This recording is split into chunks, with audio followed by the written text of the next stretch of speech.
Hello, everyone. Welcome into another edition of Just Another Year Chicago.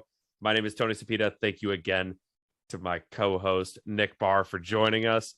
Been a busy kind of week in the NBA in general. We had the draft. Obviously, we got Dalen Terry, not Jalen Terry, which great name. Seems like an awesome hustle guy. Just happy to be playing the game. Nick broke that down on the solo episode that we did, the last one we posted about the Bulls. So go back and watch that if you want more information on him. So now we're it looks like the Zach LaVine extension is kind of a done deal at this point.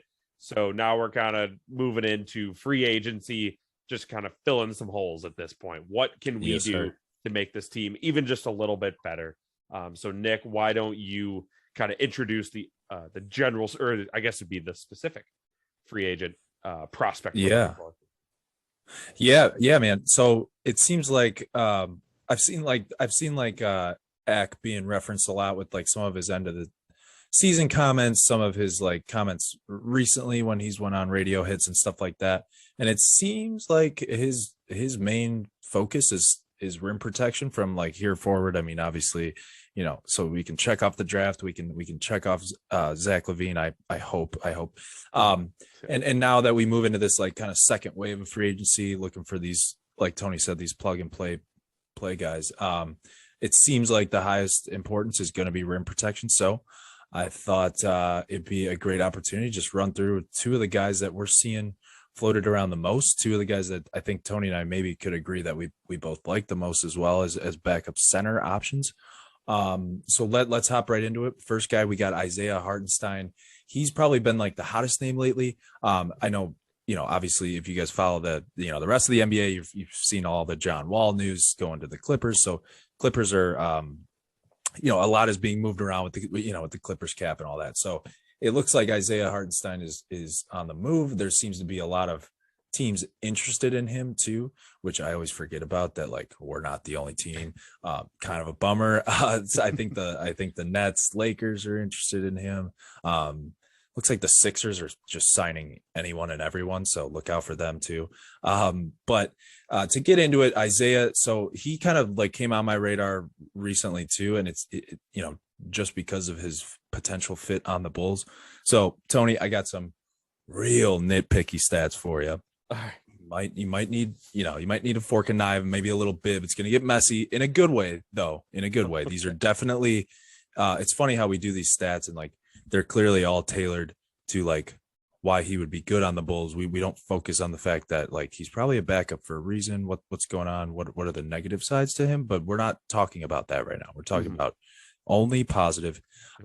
So listen, we got two guys here that I'm going to talk about, Isaiah and Mo Bamba, both ranking like top 5 in terms of backup centers for sure. And then you'd be surprised, Mo Bamba for rim protection in these like nerdy stats, he's like in the 98th percentile. So two guys that are clearly going to help at least protect the rim. We don't know at this point how much production they're going to bring from a scoring standpoint, but I think both of our, I think the plan here is that either player would be back up to Vooch, who it looks like will be on our team this upcoming season. So again, with that in mind, that Vooch will be on our team. That's what we're doing this video for. So Isaiah, so opponents shot 47.5% against him at the rim.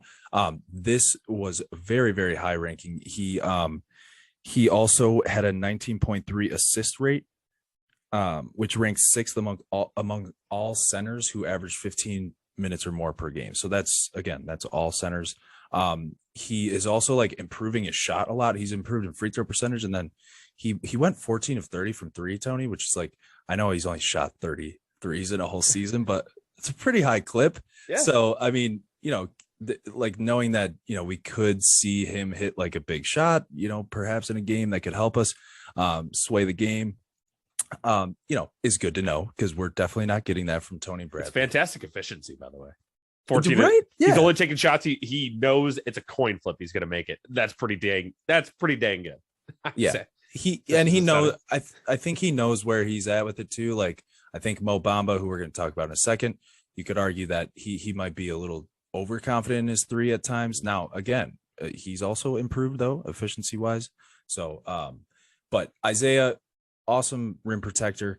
He's only his stock in general, it seems like over the league and just executives, it seems to only be like going up. He's 24 years old now. He's been in the league for a couple of years, getting bounced around. But I think he's kind of hitting his stride now. He averaged 8.3 points per game last year, but he did shoot 62% from the field on 18 minutes a game. So again, I sorry to call you out, man, but Tony Bradley, 3 points per game on 10 minutes played. It would be, I would say, an upgrade. So next up, Mo Bamba. So obviously Mo Bamba, if you guys know anything about Mo, since he's been in the league, other than that phenomenal song when we were college age, Tony, pretty much what Mo Bamba for now at this point is just being injured. And that's not particularly the best reputation per se, especially for a large fella of his stature. I mean, he's 7 feet tall, so another 7-footer, 2 7-footers, mind you. So we love that. And I thought, like, this is just so funny. He has a 7'9" wingspan, so when he stands vertically, so his standing vertical, I guess you could say, would be 9'6". So he's only 6 inches away from dunking the ball. That would mean, right? Yeah. To get to 10 feet, if he's 9'6" standing up. Yeah. So he only has to have a 6-inch vertical, which is pretty awesome because that I think I could do that. Mine's like 8 or 10 probably. So not to nitpick the wingspan thing, because like I'm not a doctor and I know you're not either, but like, does that take into account, like, because obviously, it's fingertip through the body, whatever, but like this much space, which is already like subtracted, obviously, like from where his like head is, like, because he's already, what do we say, 7 foot, whatever. And then it goes, I think he's just his elbow. Yeah. Like, so it basically from forearm to like tip of the fingers, or not forearm, elbow to tip of the fingers would probably be the added on, maybe mid bicep. I don't know. I'd have to look at him with his arms directly up in the air. But I mean, if that doesn't, I mean, that, yeah, well, I probably butchered that, but if that doesn't blow your mind, which it probably won't because I didn't say it correctly. The fact that an almost like 10-foot being can just shoot 44% from three after the All-Star after the All-Star break, 44%, almost 45%. And I think on the whole season it was like around 38%, which is again technically higher than average, and he was shooting 4 attempts per game, so he's shooting a lot more than Isaiah was shooting only 30 times in the whole year. So again, Mo Bamba, I think another guy whose stock is increasing over the league, executives, everyone see him on the upside. Now I think, speaking of upside, he has more potential, but perhaps has a bigger question mark around him. So I think Isaiah, in my opinion, my humble opinion, would be the safer pick for us and a really solid backup. Now, again, we got a good scoring center in Vooch. We don't have to ask a whole lot from him. So I think that would be a good fit. Now, Mo Bamba, again, now that's the sexy pick. I really like that. I really like Mo. I like his upside potential. It just scares me, the amount of injuries at 24 years old. So, Tony, what are your thoughts? Isaiah or Mo? What do you think? I'll start with Mo real quick because it's not going to be like, I guess, analytical, you can call it. I was at a Bulls Magic game a couple of years ago, second row, not a big deal. Bulls were bad. Those tickets were people. I was basically paid to go to that game. Those tickets were cheap, but he was checking in at one point, and he was like sitting on the scorer's table, ready to check in. And I'm basically court level at this point, and I'm already like staring up at him. And I'm still like, I'm an adult man still at this point. And he stood up because I didn't see him walk over to the table. He stood up off the table, and it must have been like sitting in like a little child's chair, like at a parent teacher conference for him, sitting on that thing. Because I swear he gained 7 more feet standing up. Just his entire height doubled. It was incredible. So that'd be cool, just for fun. Great song as well. By great, I mean catchy. So here's some actual stats for Isaiah. And I'm going to start with his win share per 48 minutes being 215. So the league average is approximately 100. I don't know how to say this exactly. 0.100, whatever. It's pronounced as 100. So he is just over double league average when it comes to win share per 48. And also his per 100 possessions, he would average 22. He averages 22.7 points per 100 possessions, which I mean, Oh, that's pretty good, right? I mean, that's that you probably is. get, I don't know. I'm going to butcher the amount of possessions in a game, so I'm just not going to say it. 3.1 blocks per 100 possessions as well as what he averages here. And then also Yeah. 13.4 total rebounds, 5 of them being offensive. That, we can make that work. Ooh, We can I like definitely make that. that work. I'd have to do a little more, I guess, research into how many possessions are in a game. But I think overall, 6.4 assists as well, 2 whole steals. That's, I mean, Yeah. 3.4 turnovers. Well, we'd have to work on that a little. He would foul out. He fouls out per every 100 possessions as well with 6.7 fouls. But if we can kind of get that all down, I think we could definitely figure it out. So That's fine. I'm going to go with Dude, Isaiah on this one just for like the stats. Mo Bamba for the fun and just singing that song. agreed. And I will say in Mo's defense too, he did, I did kind of forget this. He had a good kind of like stretch to end the season. I mean, even though it made, completely no difference to the Magic's outcome of their season. They were the worst team, but he had a good stretch there where he had a few 20-point games, and he was like draining threes too, which again, watching Mo Bamba, like you said, the guy that was like sitting in basically a child seat at a parent teacher conference while sitting in normal human chairs. Seeing him stroke from three is pretty. It's quite a sight. It's quite a sight. Even when he misses it, I enjoy watching it, which is really weird. But again, he's on the rise. I think Isaiah is on the rise as well. So I would love to have either one of these guys, Tony. That's how I'm going to end it.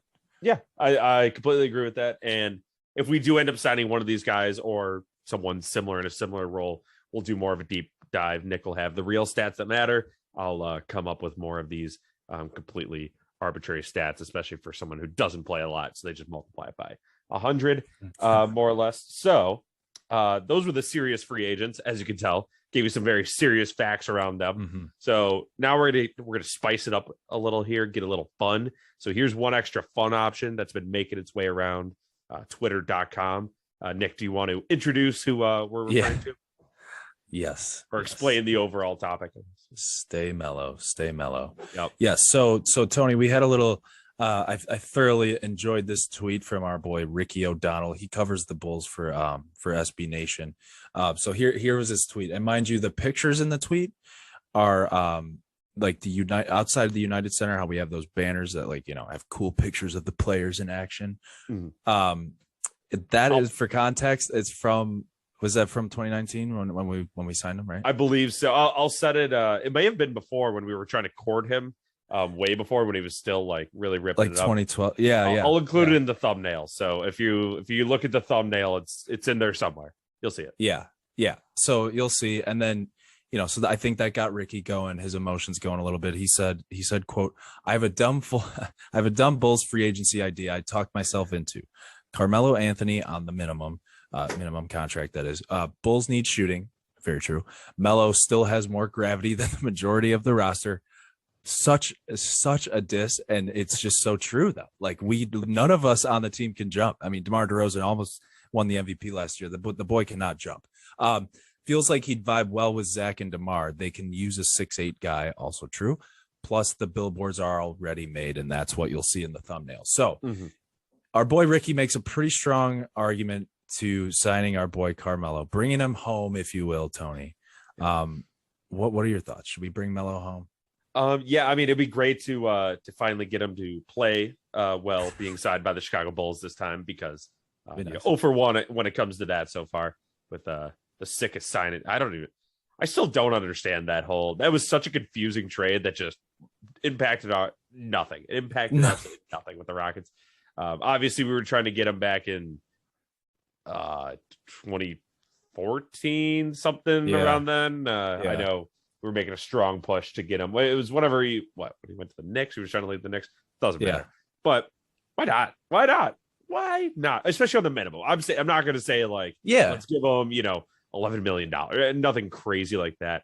I'd rather have him than Tony Bradley dribbling off his freaking foot. I get we need the size and whatever, like a Tony Bradley size person, but we don't need it's too many turnovers. Doesn't matter. I would rather have him than Tony Bradley. Troy Brown Jr. What are you bringing to the team that's more than the entertainment and excitement that we can get? It just the laughs, not at Carmelo, but just what could have been perhaps if he had joined the team earlier. Get out of here, Troy Brown Jr. Bring me Carmelo. I love Melo. I love Melo. I want it to happen, even if it makes us worse. I don't. What care. if we got him his ring? What if we finally were the team that gets his Dude. ring? He goes into the Hall of Fame, I think, as a Bull. I think he has to, right? Yeah, for sure. He has to, or just a USA player. I'm down. If he, I'll Yep. raise the USA just for him. Mm-hmm. But as long as it's in the United Center, yeah, that's fine. Yeah, of course. Yeah. Okay. So glad right, we sign him. I think we're all on the same page here. Bring Melo home. Stay Melo.